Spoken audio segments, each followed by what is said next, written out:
এক সময় পেঁয়াজ কাটার বয়ে কখনো নিজে হাতে ডিম ভেজে খাইতাম না। হাত কালো হয়ে যাবে বলে কখনো আলু কাটতাম না। সবজি কাটার বয়ে মা যখন রান্নাঘরে ঢুকতো তখন মায়ের আশেপাশে থাকতাম না। রান্নাঘরে ঢুকতাম না, যদি হাত পুড়ে যায় আর পোড়া হাতের দাগ নিয়ে বাজে দেখা যাবে, এ ব্যাপারটা খুব গুরুত্ব দিতাম। খাবার শেষে প্লেটটা টেবিলে রেখে উঠে যেতাম, তবুও মায়ের কোনো অভিযোগ ছিল না। আমার মাটা খুব দুঃখী, সারা জীবন কষ্ট করে গেছে, একা একা খুব কাজ করতো। কখনো বলেনি আমার মেয়েটা কোনো কাজের না, বরং বলতো আমার মেয়েটা সারাদিন অনেক খাটাখাটনি করে, প্রয়োজন নেই তার কাজ করার।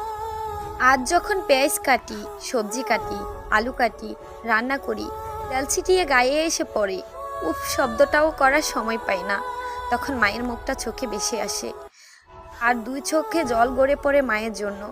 তখন খুব ইচ্ছে করে বলতে, আবার যদি মায়ের কাছে ফিরে যেতে পারতাম, তাকে কখনো কোনো কাজে করতে দিতাম না। আজ মায়ের কষ্টটা উপলব্ধি করি, সেও তো হয়তো তার মায়ের খুব আদরের মেয়ে ছিল।